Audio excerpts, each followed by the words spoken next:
Hola, buen día.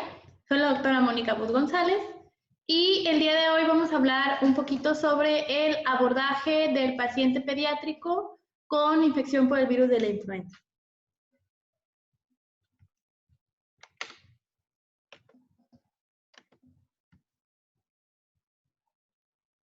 Bueno, los objetivos de esta charla son conocer el abordaje del paciente pediátrico con sospecha de infección por el virus de la influenza en el primer nivel de atención.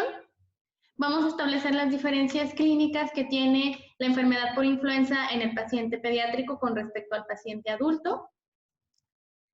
También vamos a hablar un poquito sobre el diagnóstico diferencial con infección por SARS-CoV-2 en base al contexto epidemiológico actual. Y vamos a tener también una actualización sobre los fármacos que se recomiendan actualmente para el manejo y la profilaxis de los niños que presentan infección por el virus de la influenza. Bueno, para comenzar es importante recordar las definiciones operacionales que nos ofrece la Secretaría de Salud de la enfermedad de tipo influenza. Vamos a considerar a un niño con enfermedad de tipo influenza, aquel que tenga fiebre de 38 grados o más, tos y cefalea. Importante hacer énfasis en que en niños menores de 5 años la irritabilidad puede sustituir a la cefalea. Y uno o más de los siguientes signos y síntomas enumerados: rinorrea o congestión nasal, mialgias y artralgias, postración y malestar general, odinofagia, dolor torácico, dolor abdominal y presencia de diarrea. Esto va a definir una enfermedad de tipo influenza. Ahora bien, una infección respiratoria aguda grave va a ser niño de cualquier edad que presente dificultad respiratoria, fiebre de 38 grados o mayor y tos, más uno de los siguientes síntomas: ataque al estado general, dolor torácico o polimea.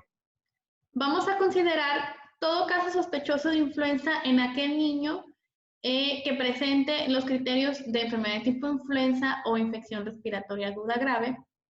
Y vamos a considerar un caso confirmado a aquel paciente en el que tengamos una muestra con resultado positivo que esté aprobado por la red de laboratorios de influenza del INDRE.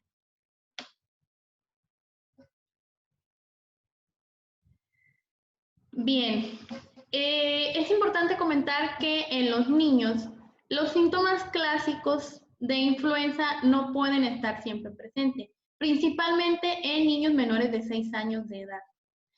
Les quiero compartir este estudio que se realizó en Estados Unidos.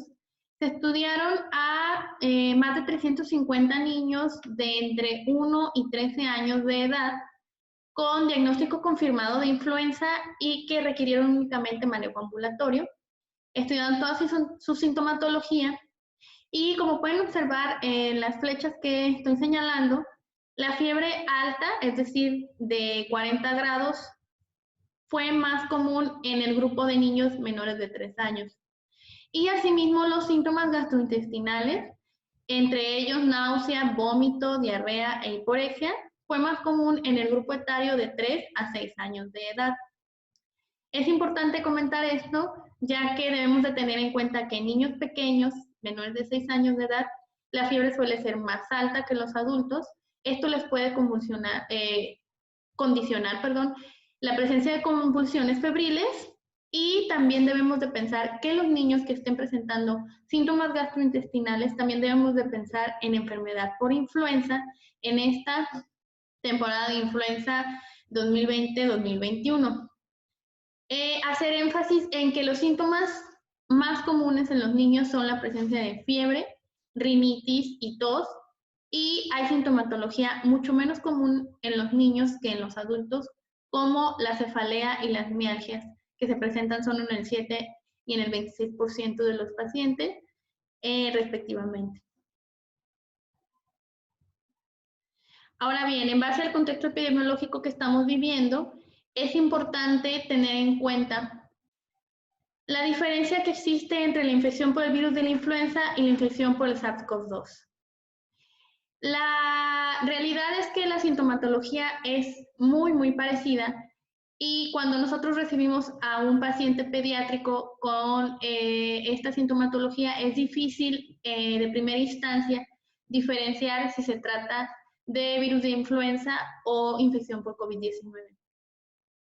Los síntomas comunes que les acabo de comentar son iguales en enfermedad por influenza y en enfermedad por COVID-19. Las únicas diferencias que podemos enumerar sería que no se ha reportado aún alteraciones en el olfato y en el gusto en los pacientes con enfermedad por influenza, a diferencia de los pacientes por infección por SARS-CoV-2. Y asimismo también se han reportado casos de mayor severidad o de afectación multisistémica en pacientes pediátricos con COVID-19, principalmente en pacientes en la edad escolar que se ve que han presentado en algunos casos enfermedad inflamatoria multisistémica o mejor conocida como PIMS, lo cual no se ha reportado en enfermedad por influenza.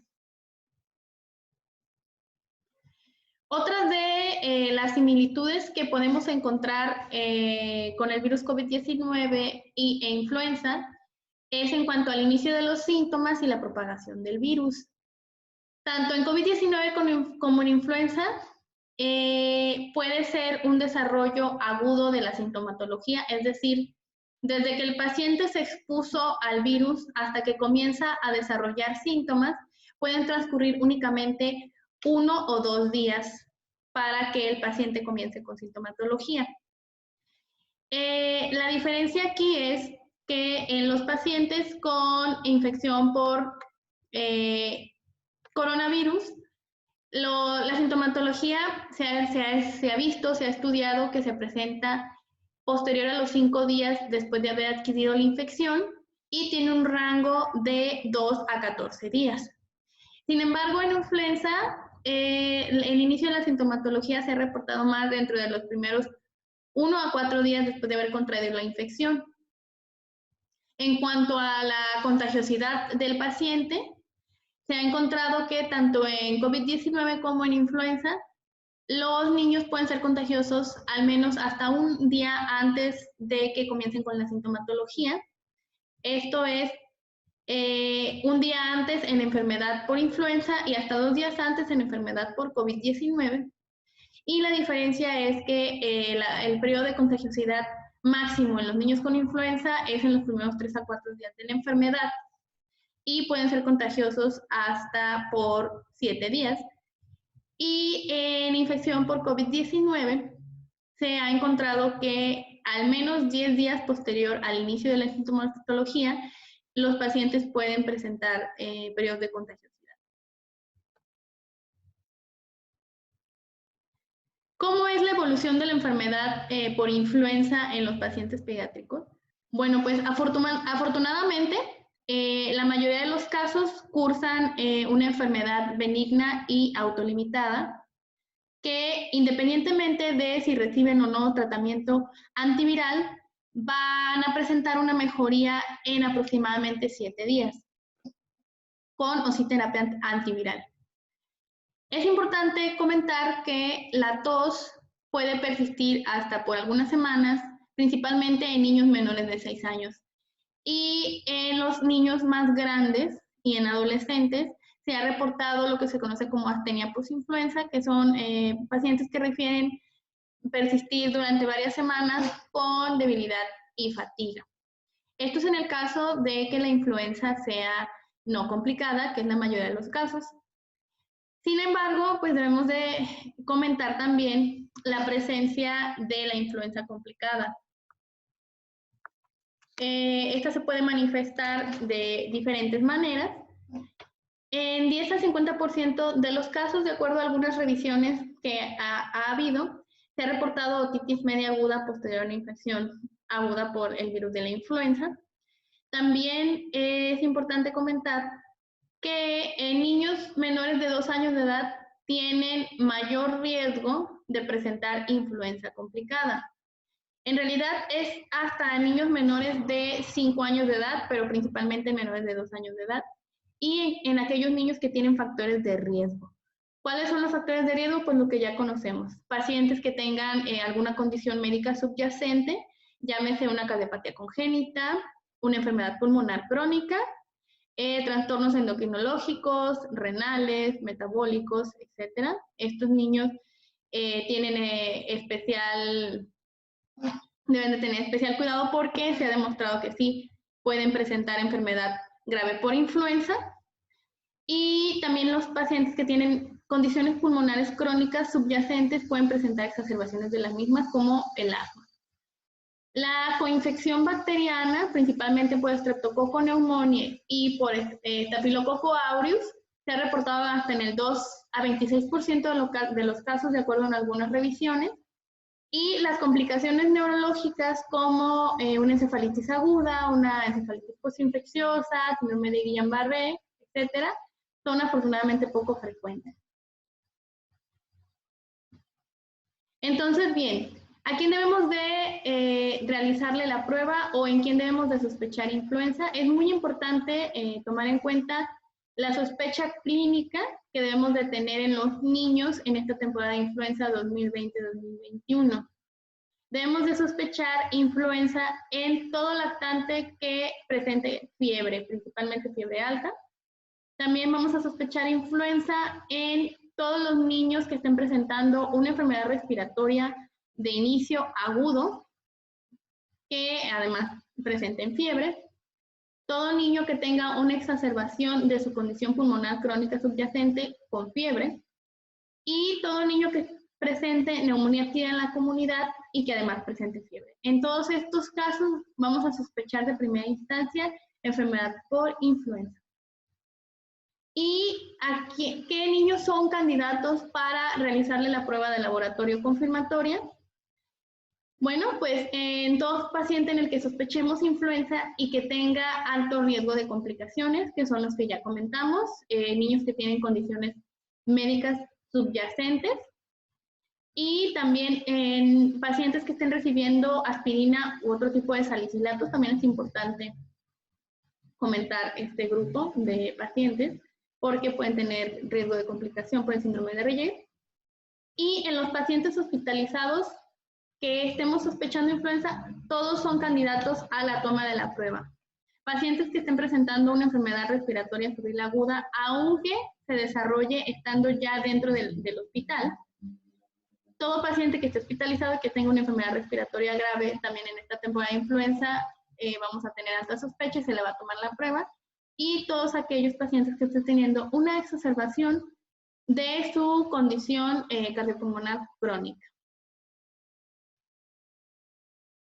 ¿Cuál es el diagnóstico de elección en estos pacientes? Pues bueno, la Secretaría de Salud nos recomienda, como ya les estoy comentando, realizar la prueba en el 100% de los pacientes que se encuentren hospitalizados y que tengan sospecha por infección de la influenza.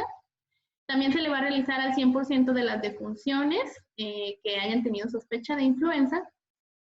Y en el caso de los niños que se vayan a manejar de manera ambulatoria, solo en el 10% de los casos se sugiere que se tome la prueba confirmatoria. Ahora bien, ¿cuál es la prueba de elección? Bueno, la prueba de elección es la reacción en cadena de la polimerasa con transcriptasa reversa o RT-PCR, ya que es la que presenta mayor sensibilidad y especificidad de hasta el 100%. Además, nos va a permitir diferenciar entre los virus de influenza A y B y los diferentes subtipos del virus de influenza A. Y el resultado lo vamos a obtener de manera relativamente rápida, en 1 a 8 horas. Esta es la prueba que sugiere Secretaría de Salud para realizar el diagnóstico confirmatorio. Existen otras pruebas que son menos sensibles, que detectan antígenos del virus, como es la que se conoce la famosa prueba rápida de influenza. Sin embargo, pues a pesar de que sí tiene buena especificidad, tiene menor sensibilidad que otras pruebas, por lo que un resultado negativo no nos va a excluir el diagnóstico. Además, no va a permitir diferenciar los subtipos de influenza y pues la ventaja es que el resultado está bastante rápido, dentro de 15 minutos. Les presento aquí el algoritmo que nos quiere la Secretaría de Salud para el diagnóstico de un paciente con sospecha de influenza.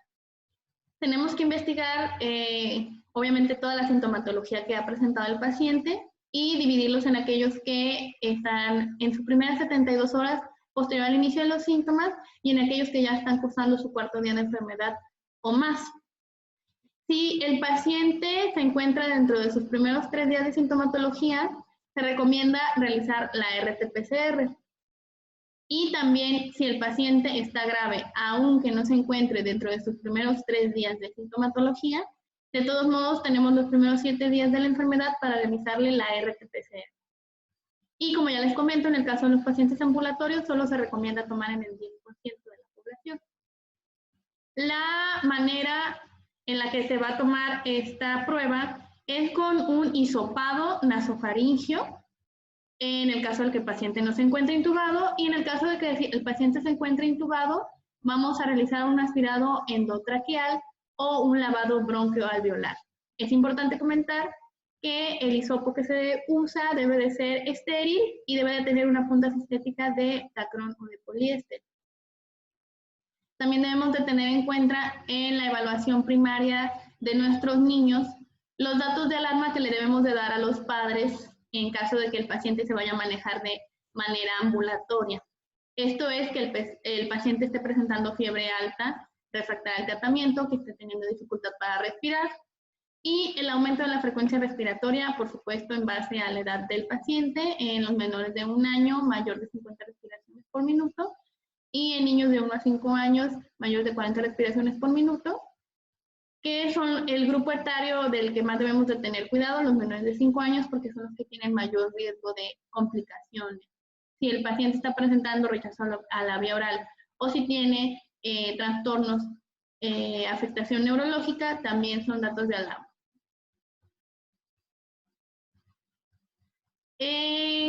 Continuando con algunos datos importantes respecto al contexto epidemiológico actual, en cuanto al riesgo de la enfermedad, de presentar una enfermedad grave o complicaciones, esto es muy similar a pacientes que tienen infección por COVID-19. Ambos pueden presentar enfermedades graves y complicaciones, y es más común, por supuesto, en los bebés y niños que tienen condiciones subyacentes, que son las que ya les he comentado. Dentro de las diferencias, pues es importante comentar que los niños sanos pueden presentar influenza complicada, esto es en niños menores de 5 años, a diferencia de infección por SARS-CoV-2, donde independientemente de la edad puede haber casos graves de afectación multisistémica, como les comentaba previamente. En el grupo de los niños escolares puede haber el síndrome inflamatorio multisistémico, y esto pues ya es en niños más grandes, ¿de acuerdo? En influenza es más que nada en niños pequeños, aunque estén sanos, que pueden presentar influenza complicada, con neumonía y otras complicaciones más graves. Y en COVID-19 hay otras condiciones que también predisponen a que el paciente pueda presentar enfermedad más grave o multisistémica, como son los niños que presentan obesidad, trastornos genéticos y otros trastornos diferentes que no se comentan como factores de riesgo en niños con infección por influenza. Y bien, pasando al tratamiento de nuestros pacientes, tenemos 3 grupos de medicamentos, de los cuales uno no se recomienda para el tratamiento de la influenza debido a la alta resistencia que presenta, que son los adamantanos o inhibidores de la proteína M2. Y los que tenemos actualmente disponibles son los inhibidores de la neuraminidasa, los que ya conocemos, oseltamivir, zanamivir y peramivir. Este último solo está disponible en otros países. Y tenemos un nuevo grupo farmacológico que recién acaba de ser aprobado este año en México, que es el Baloxavir Marboxil. Vamos a comentar enseguida. ¿A qué niño le vamos a dar tratamiento? Haciendo énfasis en esta parte. A todo niño que tenga influenza confirmada o sospecha, que esté presentando una enfermedad grave, complicada o progresiva. a todos los niños hospitalizados que tengan sospecha de influenza, a todo niño que tenga alto riesgo de complicaciones, independientemente de su estado vacunal, que son los niños que ya comentamos, y también a los niños que requieran manejo ambulatorio, que considere su médico tratante que necesita una mejoría de los síntomas, siempre y cuando se inicie el tratamiento dentro de las primeras 48 horas posteriores al inicio de la enfermedad. Nuevamente, haciendo énfasis en las recomendaciones de la Secretaría de Salud, tenemos el algoritmo que se nos sugiere para el inicio de ya sea de profilaxis o de tratamiento. Tenemos un caso sospechoso o confirmado de influenza, por supuesto que debemos de hacer una adecuada historia clínica. Si el paciente presenta factores de riesgo, le debemos de otorgar la quimioprofilaxis. Si el paciente tiene una infección ya sospechada o confirmada por influenza y cumple las condiciones que les acabo de comentar, el tratamiento antiviral recomendado, el de primera elección, es oseltamivir. Como alternativa tenemos el zanamivir y enseguida les voy a comentar un par de alternativas más que tenemos para el tratamiento de influenza en el paciente pediátrico. En cuanto a los inhibidores de la neuraminidasa, el tratamiento de primera elección, pues como ya sabemos, es el oseltamivir. Este tratamiento está aprobado para influenza tanto A como B en pacientes de 2 semanas de edad o mayores. Y también se ha usado para la profilaxis en niños de 1 año o más de edad. Para la profilaxis, bueno, tenemos en base al peso del paciente la cantidad que debe de recibir de oseltamivir vía oral. Y en el tratamiento en niños menores de 1 año, sabemos que la dosis es de 3 miligramos por kilo por dosis 2 veces al día. Y en niños de 1 a 12 años, dependiendo del peso, de igual manera, los miligramos que podemos observar ahí, 2 veces al día, y el tratamiento completo es por 5 días. ¿De acuerdo? En niños de 13 años o mayores ya les vamos a dar 150 miligramos al día, dividido en 2 dosis y de igual manera por 5 días. La alternativa que tenemos, también inhibidor de la neuraminidasa, es el zanamivir o Relenza, que también está aprobado tanto para tratamiento como para profilaxis de influenza A y B. La diferencia es que este solo está aprobado para niños de 7 años o más de edad para tratamiento y para profilaxis en niños de 5 años o más de edad. La presentación es en inhalación, cada inhalación son 5 miligramos. Para la profilaxis van a ser 2 inhalaciones. Y para el tratamiento, de igual manera 2 inhalaciones, pero 2 veces al día y de igual manera por 5 días.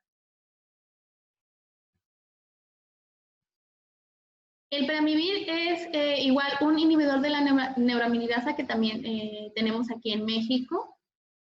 Está aprobado solo para el tratamiento de la influenza A y B en pacientes de 2 años o más, siempre y cuando se inicie en las 48 horas de enfermedad, y está solo en formulación intravenosa. Se sugiere su uso en casos de severidad, en niños que estén presentando enfermedad por influenza grave o complicada, y la dosis es en niños de 2 a 12 años, 12 miligramos por kilo como monodosis, y en los niños de 13 años o mayores, 600 miligramos intravenosos como monodosis.